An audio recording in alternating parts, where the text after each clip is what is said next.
Manolo Iglesias, el hombre cuyo ritmo frenético hizo vibrar los cimientos de una nación entera, ocultaba tras el brillo de sus platillos una realidad tan perturbadora que hoy, tras décadas de susurros, estamos listos para sacar a la luz en esta investigación especial.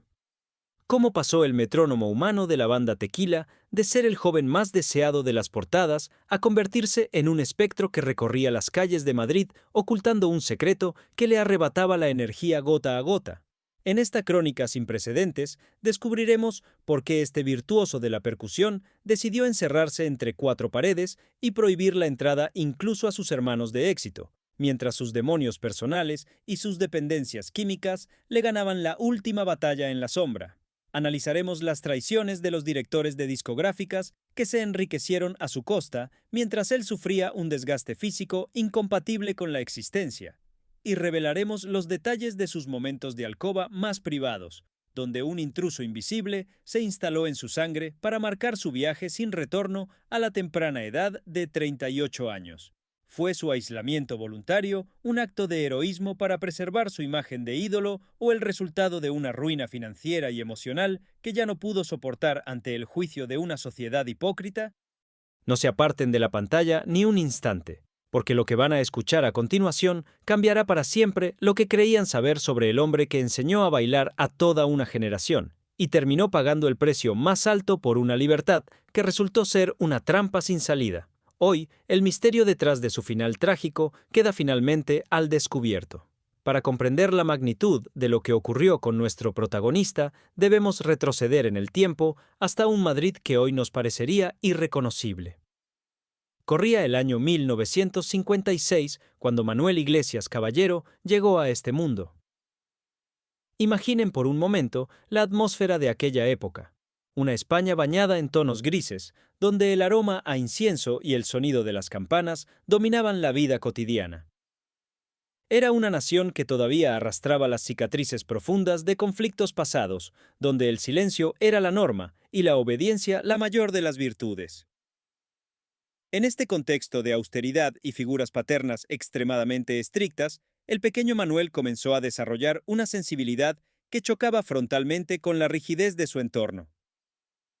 Sus padres, trabajadores, que veían la vida a través del prisma del esfuerzo físico y la supervivencia, difícilmente podían imaginar que aquel niño cargaba con un metrónomo interno que pedía a gritos ser liberado. La psicología de un joven en la España de finales de los años 50 y principios de los 60 estaba marcada por la represión de los deseos más elementales. Manuel creció bajo la mirada vigilante de un sistema que no permitía el disenso ni la extravagancia. Sin embargo, algo estaba cambiando en el aire. A través de las ondas de radio que llegaban con dificultad desde el extranjero, o de los discos que algunos afortunados lograban pasar por la frontera, el rock and roll empezó a filtrarse como una humedad imparable en los cimientos de esa sociedad conservadora. Para Manuel, escuchar aquellos ritmos no fue solo un descubrimiento musical, fue un despertar espiritual. Mientras sus compañeros de escuela soñaban con empleos estables en oficinas estatales, él golpeaba rítmicamente los pupitres de madera, imaginando que esos sonidos secos eran el preludio de algo mucho más grande. Pero este anhelo de libertad tenía un precio. Y el joven Manuel pronto aprendería que seguir el llamado del arte significaba, en muchos casos, enfrentarse a la incomprensión más absoluta de su propia sangre. El camino hacia el Olimpo del espectáculo nunca es una alfombra roja extendida, y para Manuel Iglesias fue una senda sembrada de espinas y rechazos que forjaron su carácter de hierro. Imaginen a un adolescente recorriendo las calles de un Madrid que empezaba a abrirse tímidamente al consumo, cargando con baquetas desgastadas y la esperanza intacta en los bolsillos. Antes de que el brillo de los focos cegara su vista, Manuel tuvo que enfrentarse a la cruda realidad de la precariedad. Para costearse su primer equipo, aquel joven de mirada profunda tuvo que aceptar trabajos que nada tenían que ver con la música. Desde labores manuales extenuantes que le dejaban las manos llenas de callos, hasta empleos temporales mal remunerados que apenas le permitían pagar una habitación compartida.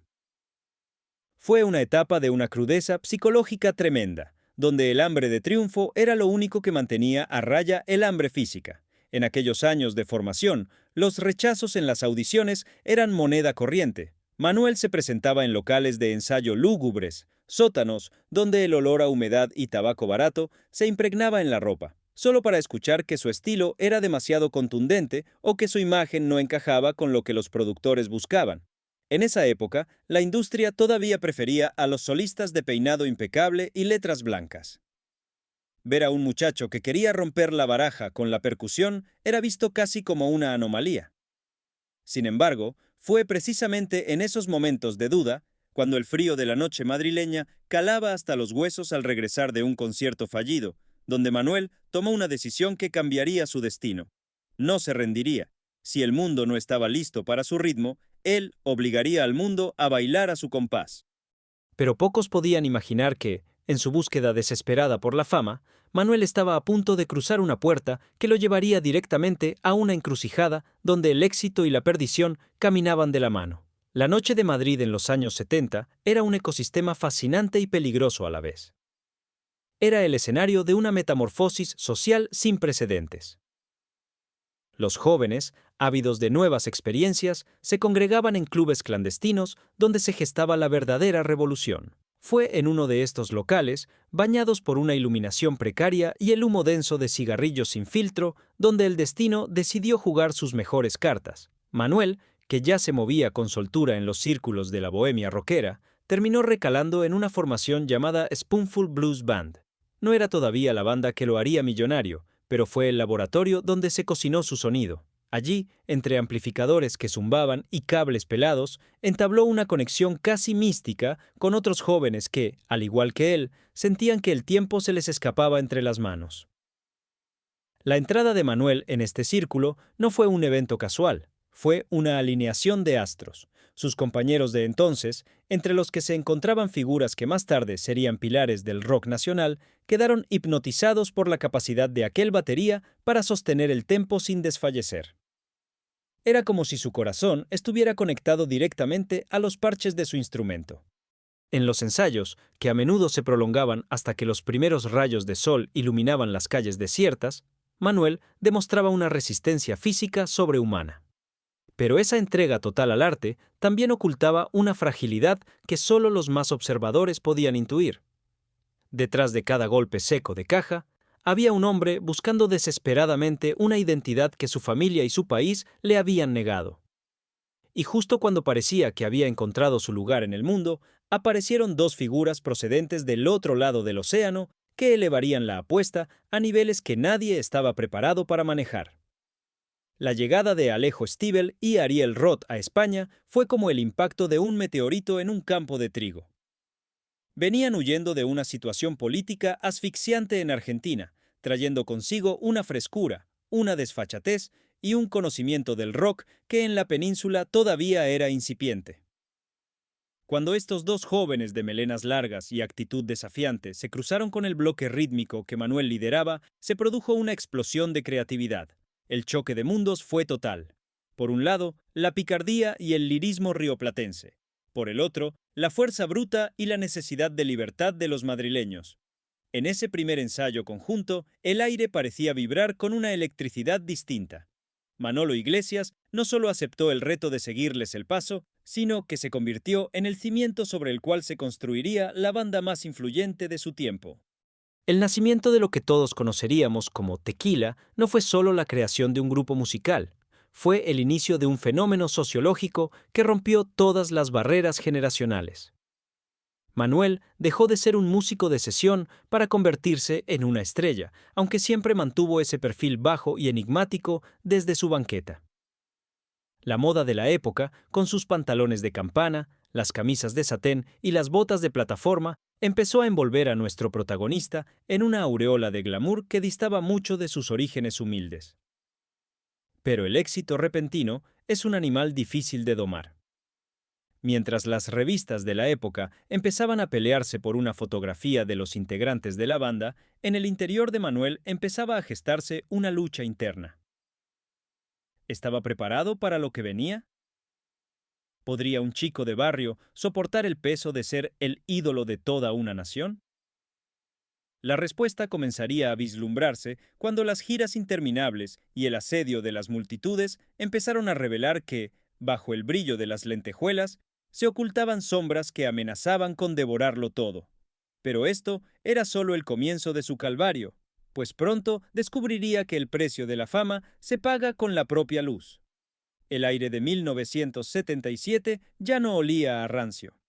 España comenzaba a exhalar el aroma de la pólvora de los petardos de la Fiesta de la Libertad, y en medio de ese torbellino de cambios, un nombre empezó a retumbar con la fuerza de un trueno en una noche de verano. Dejar atrás la etiqueta de ser una banda de blues de barrio para convertirse en el huracán llamado Tequila, no fue solo un cambio de nombre en un cartel de neón, fue una declaración de guerra contra el aburrimiento y la monotonía. Imaginen la escena. 5 jóvenes que apenas superaban los 20 años, sentados en una oficina llena de humo de tabaco rubio, con las paredes decoradas con discos de oro de artistas que ya empezaban a sonar a pasado. Allí, entre contratos que se firmaban con la misma ligereza con la que se descorchaba una botella, nació el mito. El nombre no fue elegido al azar, el tequila era fuego, era algo que quemaba la garganta, pero que te hacía sentir vivo, un símbolo de esa conexión con lo prohibido y lo exótico que tanto ansiaba la juventud española de la transición. Manolo Iglesias, desde su posición privilegiada tras los tambores, observaba este proceso con una mezcla de fascinación y una cautela que pocos llegaban a comprender. Para él, bautizar a la banda era como ponerle nombre a una fiera que sabían que no podrían domesticar. Mientras los líderes del grupo se encargaban de la imagen pública, de las entrevistas y de seducir a la cámara con miradas desafiantes, Manolo se concentraba en la arquitectura del sonido. Sabía que sin un ritmo sólido, el nombre de Tequila sería solo una anécdota. El impacto social fue inmediato. De repente, los jóvenes de las ciudades y de los pueblos más remotos encontraron en ellos un espejo donde mirarse. No eran los cantantes melódicos que sus padres adoraban, eran chicos de la calle que hablaban su mismo idioma, que vestían con esa mezcla de elegancia canalla y descuido estudiado que definía la moda de finales de los 70, chaquetas de cuero desgastadas, pantalones tan ajustados que parecían una segunda piel y esas melenas que desafiaban la gravedad y las convenciones sociales de una España que todavía se santiguaba al ver a un hombre con el pelo largo. Y entonces, como si alguien hubiera encendido una mecha en un polvorín, llegó 1978, y con él el estallido de un fenómeno que nadie, ni siquiera los ejecutivos más astutos de la industria discográfica, pudo prever en toda su magnitud.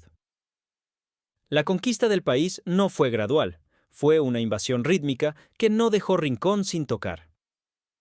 Cada vez que Tequila pisaba un escenario, la atmósfera se cargaba de una electricidad estática que hacía que el vello se pusiera de punta. Imaginen los antiguos pabellones de deportes de provincias, lugares diseñados para el sudor del baloncesto, convertidos ahora en templos de una nueva religión pagana. El calor era sofocante, el olor a transpiración y perfume barato inundaba el ambiente, y los gritos de las seguidoras alcanzaban decibelios que hacían temblar las estructuras de hormigón. Era una histeria colectiva que España no había visto desde los tiempos de los Beatles, pero con un sabor puramente local, más crudo y mucho más visceral. En el centro de ese caos controlado estaba Manolo Iglesias. Analicemos por un momento la psicología de un hombre que debe mantener la calma mientras miles de personas pierden la cabeza a pocos metros de él.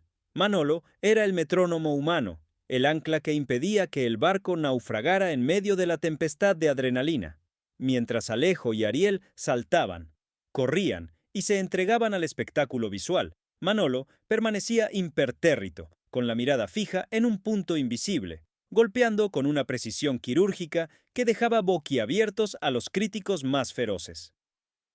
Su papel era crucial, porque el rock de Tequila no era solo actitud, era una maquinaria de precisión rítmica. Pero esa responsabilidad empezó a pasarle factura en la intimidad.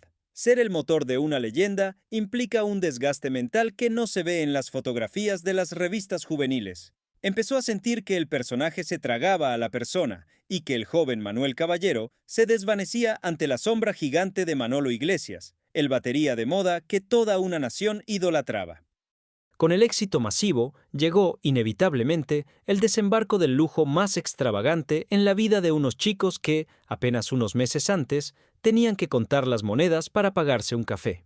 La realidad cambió de color de forma radical. Pasaron de las furgonetas destartaladas y los hostales de mala muerte a viajar en los mejores vehículos de la época y alojarse en hoteles de 5 estrellas que parecían sacados de una película de Hollywood. Imaginen la cara de los botones de los hoteles de gran lujo al ver llegar a 5 melenudos con ropas estridentes y guitarras al hombro, rompiendo el silencio sepulcral de los vestíbulos de mármol. El dinero fluía como un río desbordado, y con él aparecieron todas las tentaciones que el mundo de la vida galante podía ofrecer. Las suites se llenaban de rostros conocidos, de amistades íntimas, que solo aparecían cuando el champán estaba frío, y de favoritas, que buscaban un momento de gloria al lado de los nuevos reyes del rock. Manolo se encontró de pronto rodeado de un confort que le resultaba ajeno y, en ocasiones, profundamente incómodo. La moda de aquel entonces dictaba que una estrella debía vivir de forma desenfrenada, y el grupo no fue una excepción. Las habitaciones de hotel se convertían en escenarios de fiestas que duraban hasta que el servicio de limpieza llamaba a la puerta al mediodía siguiente. Pero detrás de las risas y la opulencia empezaba a asomar un vacío existencial.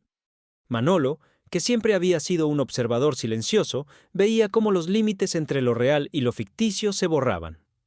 La presión por mantener ese estatus de semidioses era asfixiante. Se esperaba que fueran siempre jóvenes, siempre rebeldes, siempre perfectos, y fue en esos momentos de soledad, rodeado de lujos que no llenaban el alma, cuando los primeros síntomas del cansancio psicológico empezaron a manifestarse.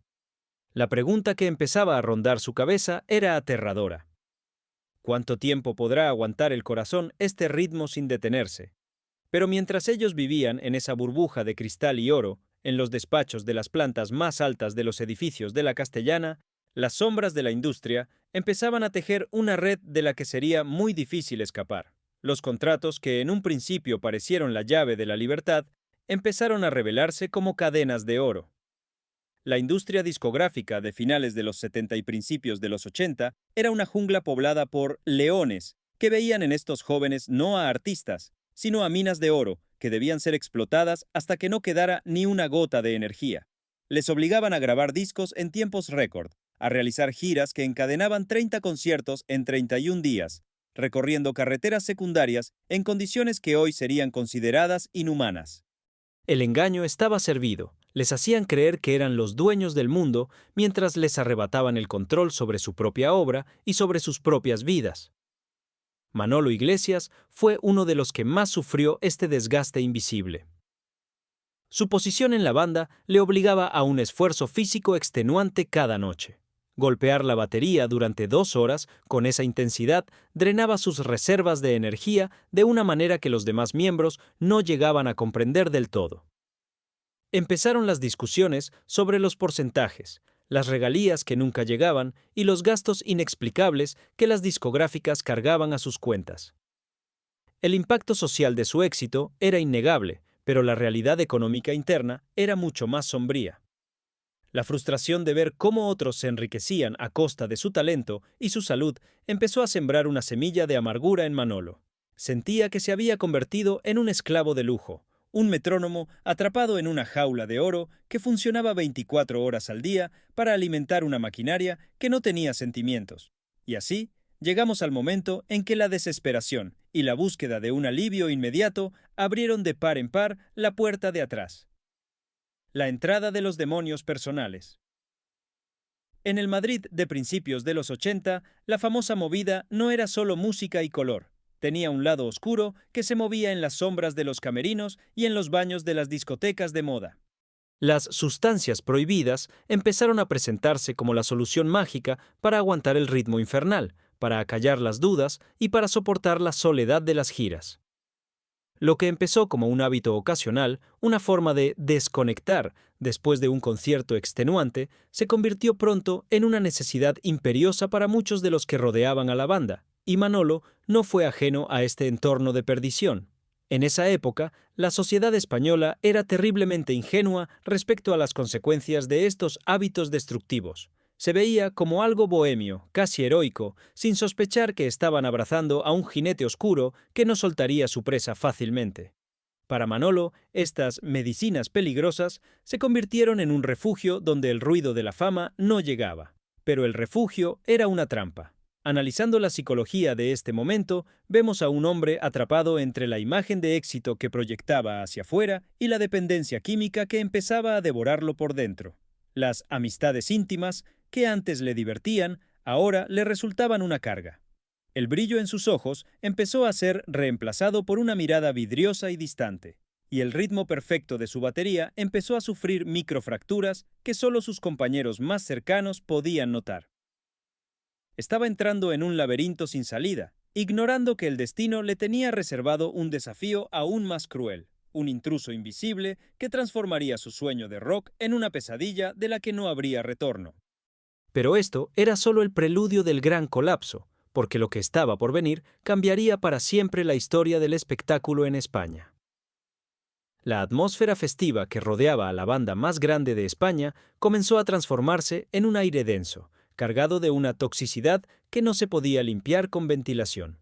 Imaginen por un momento los pasillos de los grandes estudios de grabación a principios de los años 80. Lo que antes eran risas, bromas y una camaradería juvenil que desbordaba energía, se convirtió paulatinamente en un escenario de miradas esquivas y silencios prolongados. Los hábitos destructivos, que en un principio parecían una travesura de rockeros rebeldes, empezaron a inyectar un veneno invisible en el sistema circulatorio del grupo.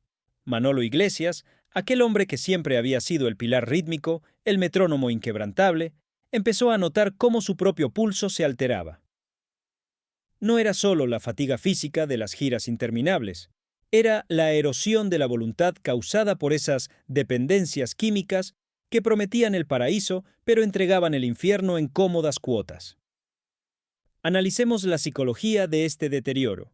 En la España de la movida, el consumo de ciertas sustancias prohibidas se convirtió en un rito de iniciación mal entendido. Para Manolo y sus compañeros, la presión de ser ídolos de masas era un peso que sus jóvenes hombros no siempre sabían llevar. La mirada de Manolo, antes chispeante y llena de ambición, comenzó a hundirse en unas ojeras profundas que ni el maquillaje más espeso de la época podía ocultar. La moda de los 80, con sus colores neón y su estética vibrante, contrastaba de forma cruel con la palidez de sus rostros. En el backstage, el ambiente era glacial. Ya no se hablaba de música, se hablaba, en susurros, de dónde conseguir la próxima dosis de ese alivio temporal que los estaba consumiendo. El impacto social fue devastador. Toda una generación de músicos estaba abrazando una sombra que, bajo la apariencia de modernidad, escondía una guadaña. Manolo veía cómo sus amigos se transformaban en extraños, y lo que es más trágico, cómo él mismo empezaba a perder el control de sus propias manos sobre las baquetas. Las sesiones de grabación se convirtieron en campos de batalla donde las traiciones se servían frías y los egos chocaban como titanes heridos. Ya no existía esa unidad democrática de los primeros días. La división entre las estrellas que daban la cara y la sección de ritmo que sostenía el peso del espectáculo se hizo insalvable. Manolo Iglesias se sentía cada vez más desplazado, como un operario cualificado en una fábrica que ya no valoraba su precisión.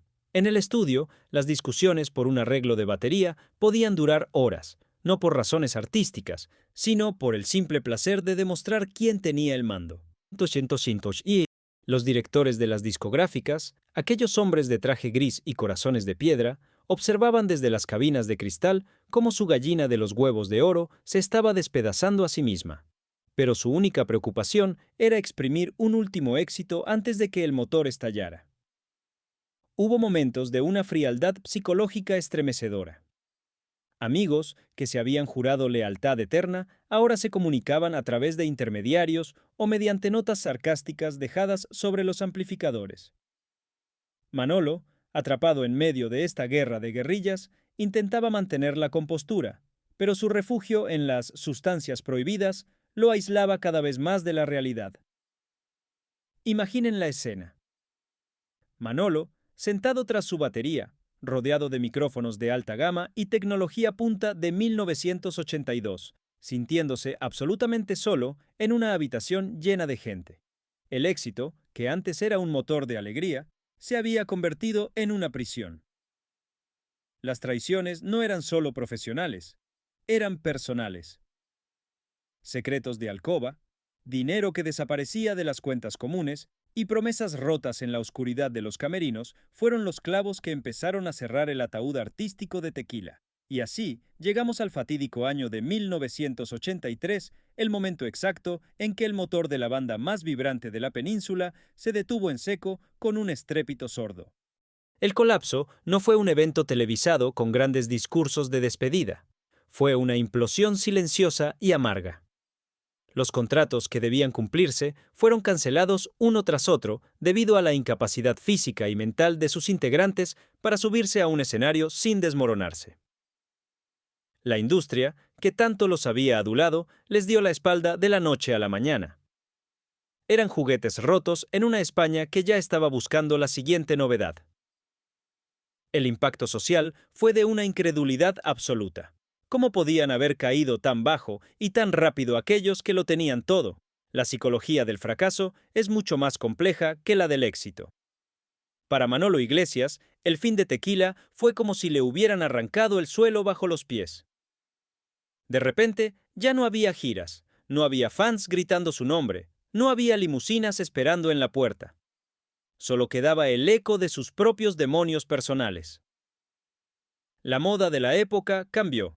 Los pantalones de cuero fueron sustituidos por trajes más sobrios y hombreras exageradas, pero Manolo seguía anclado en esa estética de rockero maldito que ya no encajaba en ninguna parte. Se vio obligado a abandonar los hoteles de lujo para regresar a una realidad mucho más modesta, con los bolsillos vacíos y el cuerpo reclamando con gritos de dolor esas medicinas peligrosas que se habían vuelto indispensables para su existencia. El colapso de 1983 no fue solo el fin de una banda. Fue el inicio del calvario personal de un hombre que se dio cuenta, demasiado tarde, de que el precio de la fama se cobraba en salud y dignidad. Lo que sigue al estruendo de un final es siempre un silencio aterrador, y para Manolo Iglesias, ese silencio fue el eco ensordecedor de la soledad. Imaginen el despertar de un ídolo caído en un pequeño apartamento de Madrid, donde el único sonido es el tic-tac de un reloj que parece contar los minutos de una vida que ya no le pertenece. La transición de 100 a 0 fue brutal. Las amistades de ocasión, esas que solo aparecen cuando el champán es gratis y las luces brillan, desaparecieron con la misma rapidez con la que se apagan los focos de un estadio. Manolo se encontró solo, con la única compañía de sus recuerdos y la persistente necesidad de evadirse de una realidad que le resultaba insoportable. En esta etapa, la psicología de Manolo entró en una fase de introspección dolorosa. Pasaba horas mirando sus viejas fotografías en las revistas, preguntándose en qué momento exacto se había torcido el camino. El impacto social de su desaparición de la vida pública fue nulo. El mundo seguía girando, la movida seguía su curso con nuevos protagonistas, y Manolo era solo un nombre en los créditos de unos discos que empezaban a acumular polvo. La soledad no era solo la falta de gente, era la falta de propósito. Intentó buscar consuelo en relaciones cercanas, efímeras, en momentos de alcoba que no lograban llenar el vacío de su alma. La moda ya no le importaba. Aquel joven que lucía con orgullo camisas de seda ahora vestía con cualquier prenda que encontrara a mano, ocultando su deterioro físico tras unas gafas de sol que no se quitaba ni de noche. Era un fantasma recorriendo las mismas calles que una vez conquistó como un rey. Sin embargo, el espíritu del músico es difícil de apagar por completo, y Manolo Iglesias protagonizó varios intentos de resurrección entre las sombras. No quería entregarse a la derrota definitiva. A mediados de los años 80, intentó reintegrarse en la escena musical, colaborando con otros artistas que aún respetaban su inmenso talento. Uno de los episodios más notables fue su trabajo con Paul Collins, una leyenda del power pop. En esas grabaciones se podía ver un destello del viejo Manolo. La misma fuerza en el golpeo, la misma precisión matemática. Pero el cuerpo ya no respondía como antes. Las dependencias químicas habían dejado una huella profunda en su resistencia física. Cada sesión de grabación era un esfuerzo titánico que lo dejaba exhausto durante días. Analizando este periodo, vemos a un hombre luchando contra su propia biología y contra el estigma que ya empezaba a rodearle. En los círculos musicales se decía en voz baja que Manolo era peligroso de contratar, no por su carácter, sino por su inestabilidad. Los escenarios ya no eran grandes estadios, sino clubes pequeños con olor a cerveza derramada y serrín en el suelo. A pesar de todo, Manolo se aferraba a sus baquetas como si fueran salvavidas en medio de un océano embravecido. Fue un tiempo de una esperanza frágil, donde parecía que podía volver a la superficie. Pero lo que Manolo no sabía, y lo que pocos sospechaban en aquella España que empezaba a descubrir los peligros de la vida moderna, era que el destino le tenía reservada una última y cruel emboscada. Un enemigo invisible, mucho más letal que cualquier hábito destructivo, estaba ya instalado en su sangre, esperando el momento oportuno para apagar su luz para siempre. Y este, amigos, es el punto donde la historia de nuestro protagonista deja de ser una crónica de rock para convertirse en una tragedia que nos helará la sangre. A medida que los años 80 avanzaban, una sombra más densa que el humo de cualquier club nocturno empezó a proyectarse sobre la vibrante capital de España. Ya no se trataba de las resacas de una fiesta eterna, sino de un murmullo aterrador que circulaba por las redacciones de los periódicos y los pasillos de los hospitales. Un rumor que hablaba de un virus enigmático, una condición que parecía elegir a sus víctimas entre los más brillantes, los más libres y los más audaces de una generación. En aquel Madrid de 1985 y 1986, la palabra estigma se convirtió en una realidad cotidiana. El impacto social fue sísmico. La misma sociedad que poco antes aplaudía la transgresión, ahora retrocedía con miedo ante lo desconocido. Manolo Iglesias, desde su retiro forzoso, comenzó a escuchar historias de conocidos, de amigos de la vida galante y de compañeros de escenario que, de un día para otro, desaparecían de la circulación para no volver jamás. La psicología del miedo es paralizante. Imaginen a Manolo abriendo el periódico cada mañana y encontrando esquelas de jóvenes que apenas superaban los 30 años. En las cafeterías de Malasaña, los susurros eran constantes. Hablaban de una plaga rosa, de un castigo por los excesos cometidos. Manolo, que había vivido en el epicentro del terremoto de Tequila, sentía cómo el frío le recorría la espalda. La ignorancia de la época era tal que se pensaba que incluso un abrazo podía transmitir aquel mal de la época. Para un hombre que había hecho del contacto y de la vibración su forma de vida, este nuevo mundo de guantes de látex y miradas de sospecha resultaba incomprensible. Aquel rumor ya no era algo lejano que ocurría en Nueva York o San Francisco. Estaba golpeando la puerta de su propia casa, y Manolo sabía en lo más profundo de su ser que él y sus hermanos de ritmo habían estado demasiado cerca del fuego durante demasiado tiempo. Para entender por qué la tragedia se cebó con esta generación, debemos analizar con crudeza la semilla que se plantó durante los años de gloria. Durante las giras de 1978 y 1979, el intercambio de experiencias era constante y, a menudo, carente de cualquier precaución. Los hábitos destructivos de los que hablábamos antes no venían solos.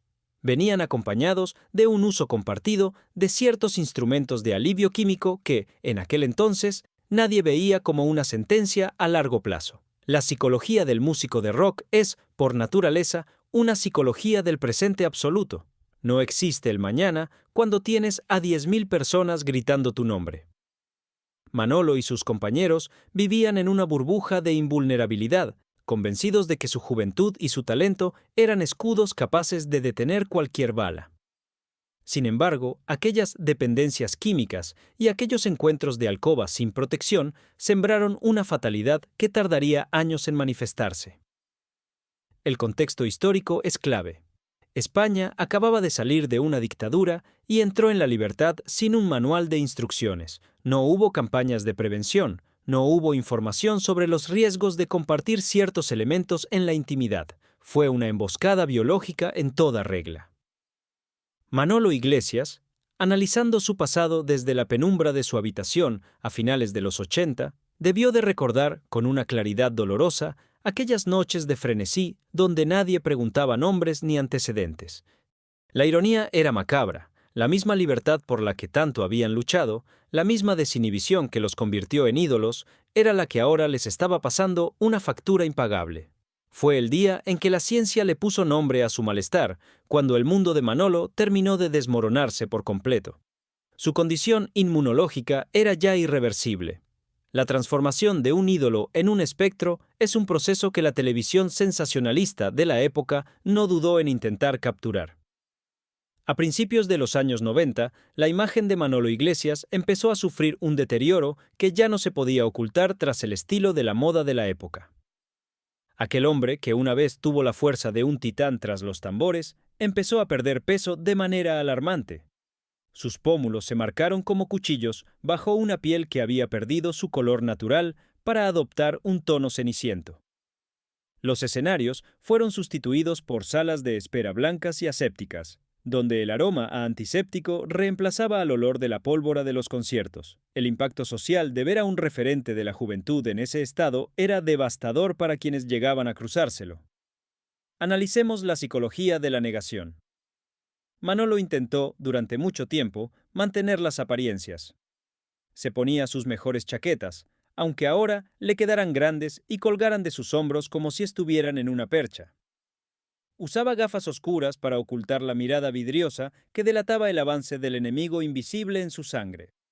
Los paparazzi de la prensa rosa acechaban su portal, buscando la fotografía que confirmara lo que ya todos sospechaban. Era la casa del hombre herido, pero Manolo, en un gesto de orgullo que define su carácter, se negaba a darles el placer de su decadencia. Se convirtió en un fantasma que solo salía de noche, recorriendo las calles de un Madrid que ya no lo reconocía. El contraste emocional era insoportable, de ser el motor de la banda que hacía bailar a todo un país, a ser un hombre que apenas tenía fuerzas para subir un tramo de escaleras. Fue entonces cuando Manolo Iglesias tomó la decisión más desgarradora y al mismo tiempo más noble de su vida: el aislamiento voluntario. Cuando sintió que la batalla estaba entrando en su fase final, cerró las puertas de su mundo. Prohibió terminantemente las visitas de sus antiguos compañeros de tequila. Imaginen el dolor de Alejo Stivel o Ariel Roth al llamar a su puerta y encontrarse con el silencio o con la negativa de una familia que cumplía a rajatabla los deseos del músico. Manolo no quería que lo vieran consumido por la fatalidad. Su psicología era la de un guerrero que prefiere ser recordado en su momento de gloria, bañado en sudor y golpeando la batería con una energía inagotable, antes que como una figura frágil postrada en una cama. Esta decisión generó un vacío inmenso y una gran cantidad de rumores. ¿Por qué se ocultaba? ¿Qué secreto tan terrible guardaba? La realidad era mucho más sencilla y humana: el pudor ante el final. Manolo quería preservar la leyenda para sus amigos. No quería que el último recuerdo que tuvieran de él fuera el de la derrota frente al virus. El impacto social de este aislamiento fue un silencio sepulcral que envolvió la figura del batería. Mientras tanto, en la intimidad de su hogar, rodeado solo por el círculo más estrecho de su familia, Manolo Iglesias se preparaba para el viaje sin retorno. Fue una etapa de una soledad mística, donde el único ritmo que seguía era el de su propio corazón, que cada día latía con menos fuerza, marcando el compás de una despedida que ya era inminente.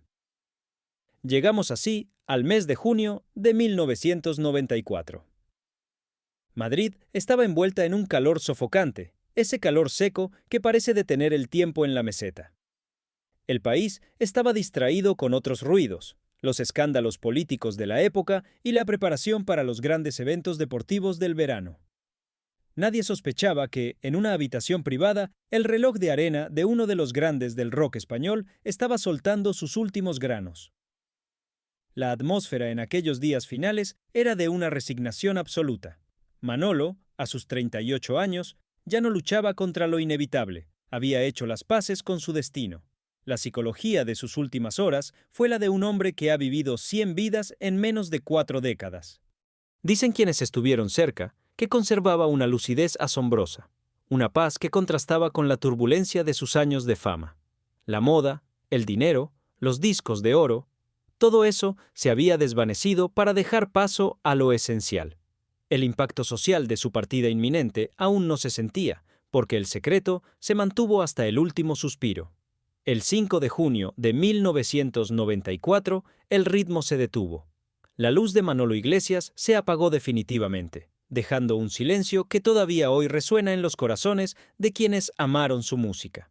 El evento final no fue ruidoso como un concierto, sino silencioso como un suspiro, marcando el fin de una era y el comienzo de una leyenda teñida de melancolía. La noticia de que Manolo Iglesias había partido de este mundo corrió como la pólvora por los mentideros de Madrid, pero lo hizo con una extraña mezcla de respeto y miedo. Tenía solo 38 años. Imaginen el impacto psicológico para sus antiguos compañeros de banda. Alejo, Ariel, Felipe. Para ellos no era solo la pérdida de un amigo, era la constatación de que su propia juventud había sido herida de muerte. Especialmente doloroso fue para Julián Infante, quien en ese momento ya sabía que compartía el mismo destino oscuro que Manolo. El duelo no fue público, no hubo grandes funerales de Estado ni homenajes televisados en directo. Fue una despedida sobria, casi clandestina, como si la sociedad de 1994 todavía se sintiera incómoda ante las circunstancias de su final trágico. El tratamiento de la prensa de aquel entonces fue de una frialdad que hoy nos parecería escandalosa. Los titulares no hablaban de su virtuosismo con las baquetas o de cómo cambió la percusión en España. Se centraban en la enfermedad del momento, usando eufemismos cargados de prejuicio. Se le trató más como una estadística de una epidemia que como el artista colosal que fue. El impacto social fue agridulce. Por un lado, el reconocimiento de su legado musical, por otro, el dedo acusador que señalaba sus antiguos hábitos destructivos. Fue un momento de gran injusticia histórica, donde el brillo de Tequila se vio opacado por la sombra de un virus que la sociedad aún no sabía cómo perdonar. La tragedia de Manolo no fue un hecho aislado, sino que formó parte de lo que muchos llamaron la maldición de una generación brillante. Si miramos el contexto histórico, nos damos cuenta de que el rock español de los 80 fue un campo de batalla lleno de bajas. Poco después de Manolo, otros nombres fundamentales seguirían su camino hacia el sueño eterno por causas similares. Fue un efecto dominó que diezmó la creatividad de un país. Analizando la psicología colectiva de la época, se instaló un sentimiento de culpa. ¿Fuimos demasiado lejos? ¿Valió la pena tanto exceso? Los supervivientes tuvieron que aprender a vivir con el fantasma de los que se quedaron en el camino. Cada vez que los miembros restantes de Tequila se reunían en años posteriores, la ausencia de Manolo era un grito en el escenario. No era solo que faltara un batería, faltaba el pulso, la base sobre la que se construyó toda su rebeldía. La moda de la nostalgia empezó a reivindicar su figura, pero siempre con ese matiz de tristeza por lo que pudo haber sido y no fue. La maldición de la banda no era algo sobrenatural, era la consecuencia física de una época que no tuvo límites. Y Manolo Iglesias se convirtió en el símbolo máximo de ese sacrificio, el hombre que pagó con su luz el haber iluminado el camino de toda una nación que quería ser moderna a cualquier precio. Hoy, con la perspectiva que nos da el paso de las décadas, es hora de reivindicar a Manolo Iglesias no por su final trágico, sino por su inmenso talento como virtuoso olvidado. Si analizamos técnicamente su forma de tocar, nos damos cuenta de que introdujo un sentido del shuffle y un ritmo bailable en el rock que en España nadie había logrado antes. No era un simple percusionista, era un director de orquesta desde la sombra. Su psicología musical era la de la precisión absoluta. Mientras otros buscaban el lucimiento personal, él buscaba la perfección del conjunto. El impacto social de su obra es incalculable. Miles de jóvenes aprendieron a tocar la batería intentando imitar los redobles de Manolo. Él enseñó a toda una generación que el rock no solo era ruido, sino que podía tener una elegancia y una contundencia matemática. A pesar de sus demonios personales, Manolo nunca dejó de ser un artista comprometido con su instrumento. Es de justicia recordarlo así, con las baquetas en alto, los ojos cerrados y una sonrisa de satisfacción mientras el mundo entero bailaba al ritmo que él dictaba. Su legado no es la fatalidad que lo alcanzó, sino la alegría que repartió a través de sus tambores. Llegamos al final de este viaje por las luces y las sombras de una leyenda. La historia de Manolo Iglesias es el recordatorio de que la fama es un fuego que calienta, pero que también puede consumir hasta las cenizas a quien se acerca demasiado. Al recordar su ritmo interrumpido por la fatalidad, no podemos evitar preguntarnos qué otros himnos se quedaron sin nacer en aquel silencio de 1994. Terminamos esta crónica con un pensamiento que nos invita a la reflexión. El ritmo de una batería puede detenerse, pero el eco de un corazón que se entregó por completo a su arte nunca deja de vibrar en el aire. Cuando escuchen hoy las canciones de Tequila, cierren los ojos y busquen ese pulso constante, esa fuerza que parece venir de otro mundo. Ese es Manolo. Y aunque su luz se apagó prematuramente, cada vez que alguien baila con sus ritmos, él vuelve a estar presente, recordándonos que la música es la única forma de alcanzar la inmortalidad. Pero queda una pregunta flotando en el ambiente de este programa de hoy. ¿Fue realmente el virus lo que apagó su luz o fue el peso de una fama que nunca le permitió ser simplemente Manuel? Una pregunta que solo el silencio de la noche puede responder.